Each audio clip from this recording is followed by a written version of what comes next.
दोस्तों अगर आपका भी बैंक खाता एसबीआई बैंक में है यानी स्टेट बैंक ऑफ इंडिया में है और दोस्तों आप अपने बैंक खाते की ऑनलाइन घर बैठे बिना बैंक जाए केवाईसी अपडेट करना चाहते हैं तो वो किस प्रकार से कर सकते हैं उसी का यहाँ पर complete process step by step आपको देखने को मिलने वाला है।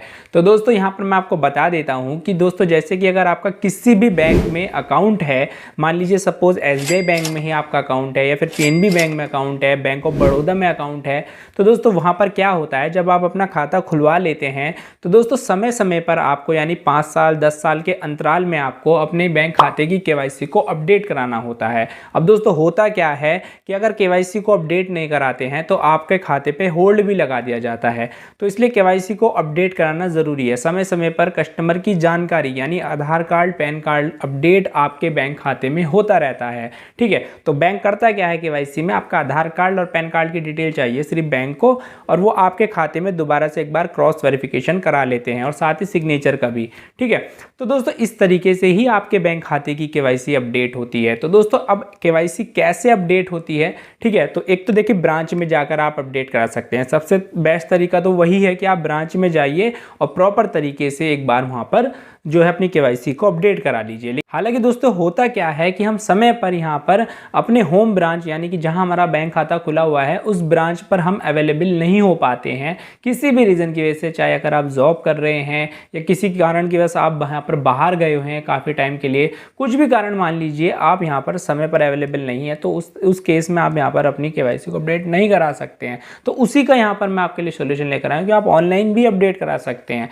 तो ऑनलाइन कैसे अपडेट करा सकते हैं? ऑनलाइन आप ई केवाईसी के द्वारा जो है अपने बैंक खाते में केवाईसी को अपडेट करा सकते हैं, जिससे कि आपकी यहाँ पर केवाईसी अपडेट हो जाएगी। तो ई केवाईसी का फंडा देखिए ये होता है कि आपके आधार कार्ड में एक मोबाइल नंबर लिंक होना चाहिए जिसपे आप ओटीपी के माध्यम से अपने आधार कार्ड की डिटेल डालकर अपने बैंक खाते में केवाईसी को अपडेट करा सकते हैं, जो कि यहाँ पर एसबीआई बैंक ये फैसिलिटी आपको देता है। तो दोस्तों एसबीआई बैंक में उसको यूज़ करने के लिए हमारे पास इंटरनेट बैंकिंग का होना ज़रूरी है। तो इंटरनेट बैंकिंग में अभी तक आपने रजिस्ट्रेशन नहीं किया है तो वीडियो के डिस्क्रिप्शन में आपको लिंक दे दूंगा। ठीक है, उस वीडियो को देखकर आप जो है अपने एसबीआई बैंक खाते की इंटरनेट बैंकिंग को चालू कर लीजिए और घर बैठे अपनी बैंक खाते की यानी एसबीआई बैंक खाते की केवाईसी को ऑनलाइन अपडेट कर लीजिए। तो दोस्तों मेन प्रोसेस आता है कि अपने एसबीआई बैंक खाते में केवाईसी को किस प्रकार से आप अपडेट करा सकते हैं। तो दोस्तों देखिए अपडेट कराने के लिए स्टेप बाय स्टेप प्रोसेस देखने को मिलेगा, लेकिन उससे पहले आपसे एक छोटी सी रिक्वेस्ट है, चैनल पर पहली बार आए हैं तो वीडियो को लाइक करके चैनल को जरूर से सब्सक्राइब कर लीजिए, क्योंकि दोस्तों आपको हमारे चैनल पर इसी प्रकार की वीडियोस देखने को मिलती रहती है।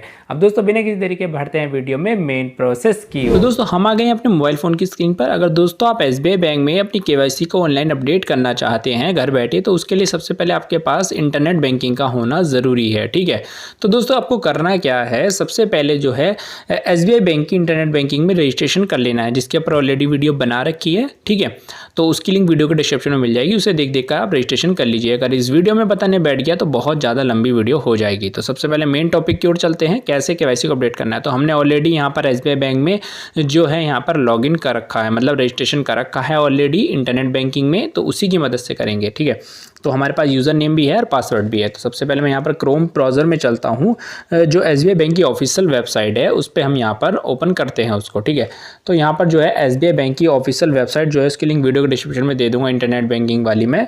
तो वैसे भी आप देख सकते हो कि एसबीआई बैंक की जो है ऑफिशियल वेबसाइट का नाम है sbi.co.in। ठीक है, तो इस तरीके से ये वेबसाइट आती है, तो हम इस पर क्लिक कर लेते हैं। तो दोस्तों इस तरीके से जैसे ही क्लिक करते हैं तो कुछ इस प्रकार का इंटरफेस हमारे सामने निकल कर आ जाता है। अब दोस्तों आपको करना क्या है कि यहाँ पर देखिए दोस्तों देख सकते हैं कि यहाँ पर इंटरनेट बैंकिंग का ऊपर ही ऑप्शन दे रखा है नेट बैंकिंग के नाम से। तो इस पर हम क्लिक करते हैं तो दोस्तों आप देख सकते हो कि यहाँ पर कुछ इस प्रकार का इंटरफेस देखने को मिल रहा है। आपको दूर से दिख नहीं पा रहा होगा, तो मैं इसको थोड़ा सा जूम कर लेता हूँ आपकी सुविधा के लिए। तो दोस्तों आप देख सकते हो कि यहाँ पर कुछ इस प्रकार का इंटरफेस हमारे सामने निकल कर आता है। ठीक है, तो यहाँ पर आप देख सकते हैं कि पर्सनल बैंकिंग और कॉर्पोरेट बैंकिंग, तो ये तो करंट अकाउंट के लिए है। हमारे पास जो है इंडिविजुअल अकाउंट है यानी नॉर्मल सेविंग अकाउंट है, तो हम इसके लिए ऊपर वाला यूज़ करेंगे पर्सनल बैंकिंग।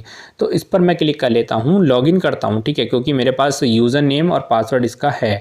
ठीक है, तो इस तरीके का पेज आता है हमारे सामने। देखिए मैं जूम कर देता हूँ तो इस तरीके से आता है। ठीक है, पूरा पेज देख सकते हो, ऐसा पेज देखने को मिलेगा। ठीक है, तो यहाँ पर कंटिन्यू टू लॉगिन का ऑप्शन है, इस पर हम क्लिक कर लेते हैं। अब देखिए दोस्तों यहाँ पर आ रहा है यूज़र नेम पासवर्ड डालने का, क्योंकि हमारे पास ऑलरेडी यहाँ पर है, हमने इसमें रजिस्ट्रेशन कर रखा है, तो इसी वजह से ये दे रहा है। ठीक है, तो अगर आपके पास नहीं है तो सबसे पहले रजिस्ट्रेशन कर लीजिए। ठीक है, तो अब करना क्या है, यूज़र नेम मुझे पता है, पासवर्ड भी पता है, ठीक है। और यहाँ पर एक कैप्चा दिया गया है, ये कैप्चा आपको यहाँ डालकर नीचे सिंपल लॉगिन कर लेना है। तो दोस्तों मैं अपनी सिंपल डिटेल यहाँ पर डाल लेता हूँ। तो दोस्तों देख सकते हैं कि यूज़र नेम, पासवर्ड और जो कैप्चा कोड है वो हमने यहाँ पर डाल दिया है। अब सिंपल मुझे नीचे लॉगिन पर क्लिक कर देना है। तो दोस्तों देख सकते हैं कि यहाँ पर मैं जैसे ही लॉगिन के बटन पर क्लिक करूँगा तो दोस्तों कुछ इस प्रकार से प्रोसेस होगी और एक OTP जो है मेरे रजिस्टर्ड मोबाइल नंबर पर चला गया है, ठीक है। वो वन टाइम पासवर्ड यानी OTP मुझे यहाँ पर डाल देना है।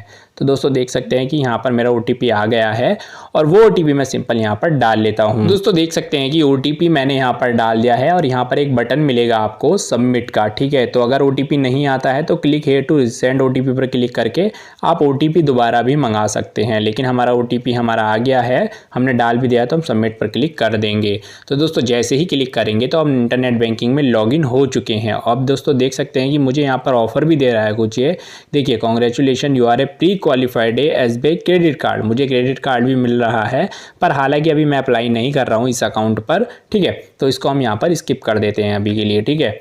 तो आप दोस्तों देख सकते हैं आपको करना क्या है। तो यहाँ पर दोस्तों देखिए इस साइड में आपको देखिए बहुत सारी सर्विसेज देखने को मिलेगी। मैं जूम कर देता हूँ तो दोस्तों देखिए यहाँ पर काफ़ी सारी सर्विसेज है, ठीक है। तो ये फ़ोन में मैं इसलिए दिखा रहा हूँ कि जिससे कि सभी इसको यूज़ कर पाए, वरना इसको लैपटॉप में दिखाता तो अच्छे व्यू में दिख पाता, लेकिन फ़ोन में भी आपको थोड़ा बहुत आना चाहिए क्योंकि हर बंदे के पास लैपटॉप नहीं है या सिस्टम नहीं है, तो फ़ोन से आप अपडेट करना सीख जाओगे, ठीक है। पर जो है काफ़ी सारी सर्विसेज, अगर स्क्रॉल करेंगे ना तो हमें एक ऊपर सर्विसेज देखने को मिलेगी। मैं भी पेज को ऊपर करके दिखा देता हूँ, अपडेट KYC और eKYC थ्रू आधार। तो दोस्तों अगर अपडेट KYC पर क्लिक करते हैं तो हमें जो नोटिफिकेशन देखने को मिलता है वो देखने को मिलता है कि आप ब्रांच में जाकर ही आप अपडेट कराइए, ये सर्विस अभी अवेलेबल नहीं है, या जो भी चीज़ें यहाँ पर एरर दिखा देता है। बट अगर हम eKYC करते हैं आधार कार्ड के द्वारा तो वो दोस्तों यहाँ पर कहीं ना कहीं काम आपके आ जाएगी। तो इस पर हम क्लिक करते हैं ना जैसे ही, तो दोस्तों देख सकते हैं कि यहाँ पर अकाउंट सेलेक्ट करने के लिए पूछा जा रहा है कि किस अकाउंट की आप यहाँ पर KYC चाहते हैं। तो दोस्तों यहाँ पर देखिए सेलेक्ट एन अकाउंट पर मैं जो है अपना अकाउंट सेलेक्ट कर लेता हूँ। दोस्तों जैसे इस पर क्लिक करता हूँ अकाउंट नंबर आ रहा है, इसको मैं यहाँ पर सेलेक्ट कर लेता हूँ और सबमिट पर मैं क्लिक कर देता हूँ। तो दोस्तों जैसे ही सबमिट पर मैं क्लिक करता हूँ तो दोस्तों यहाँ पर पेज जो है थोड़ा सा प्रोसेस होगा और एक यहाँ पर पॉपअप मैसेज हमारे सामने आ जाता है। देखिए मैसेज में क्या आया है मैं आपको पढ़कर दिखा देता हूँ और दिखा भी देता हूँ, ठीक है। शायद आपको थोड़ा सा नहीं दिख पा रहा होगा फ़ोन में क्योंकि छोटा पेज खुलता है, लैपटॉप में अच्छे से दिख जाता, ठीक है। तो your KYC is updated as of now, यानी अभी के लिए हमारी KYC अपडेट है, ठीक है। हमारी KYC अपडेट नहीं मांग रहा है, मैं एक प्रोसेस बता रहा हूँ आपको, ठीक है। And you do not have to update at present, ठीक है। अभी आप प्रेजेंट में अपडेट नहीं कर सकते हैं। तो दोस्तों please continue if you want to change your address, अगर आप एड्रेस चेंज करना चाहते हैं तो कंटिन्यू पे क्लिक कर सकते हैं, ठीक है। तो दोस्तों हमारे केस में हमारी KYC अभी अपडेट नहीं हो रही, लेकिन इससे आगे का प्रोसेस मैं आपको बता देता हूँ कि आपके सामने ये पॉपअप मैसेज नहीं आएगा अगर आपकी KYC अपडेट होनी है। सिंपल आपके सामने बताता हूँ कि आएगा क्या। देखिए दोस्तों आपके सामने एक पेज खुलकर आएगा, ठीक है, जहाँ पर आपकी बेसिक डिटेल आएंगी, ठीक है। बेसिक डिटेल मतलब कि जैसे कि आपका जो है अकाउंट से रिलेटेड डिटेल आ जाएंगे, ठीक है। जैसे आप अकाउंट नंबर डालेंगे तो उसके बाद दोस्तों आपके आधार नंबर डालने का ऑप्शन आएगा। तो आपको 12 डिजिट का आधार नंबर डाल देना है। जैसे उस पर क्लिक करोगे तो दोस्तों उसके बाद जो भी आपके आधार कार्ड में मोबाइल नंबर लिंक होगा उस पर एक OTP चला जाएगा, वो OTP आपको वहाँ पर डालकर वेरीफाई करा लेना है। उसके बाद जैसे ही प्रोसेस करोगे एक OTP और जाएगा, जो उस मोबाइल नंबर आपके बैंक खाते से लिंक होगा उसमें OTP जाएगा, वो OTP फिर आपको डाल लेना है, ठीक है। दोनों OTP डालने के बाद जो है आपकी बेसिक डिटेल आधार से फैच कर ली जाएंगी और वहां पर आपको डालकर जो है जो भी इंफॉर्मेशन आपको सही लग रही है वो आपको डालनी है, ठीक है। आपको चेंज कर लेनी है अपने आधार कार्ड की मदद से। वैसे तो आधार कार्ड की मदद से ही फैच करेगा वो डिटेल, और आपको अपनी सारी डिटेल मैच करने के बाद प्रोसेस कर देना है। जैसे ही प्रोसेस करोगे एक OTP वेरीफाई और होगा और आपकी KYC यहाँ पर सक्सेसफुल अपडेट हो जाएगी, यानी eKYC आपकी अपडेट हो जाएगी, ठीक है।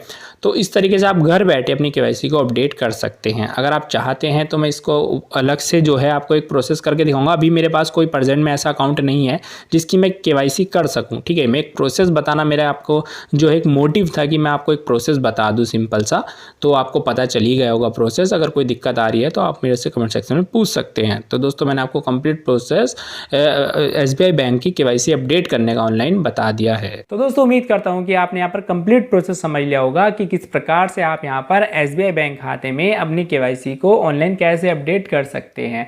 तो दोस्तों अगर वीडियो देखकर हेल्प मिली है और आपकी KYC यहाँ पर अपडेट हो गई है तो वीडियो को लाइक कर दो, अपने दोस्तों के साथ भी शेयर कर दो जिससे उन्हें भी इस वीडियो को देखकर हेल्प मिल सके। तो दोस्तों मिलते हैं आपसे नेक्स्ट वीडियो में नई अपडेट के साथ। जब तक के लिए जय हिंद, जय भारत।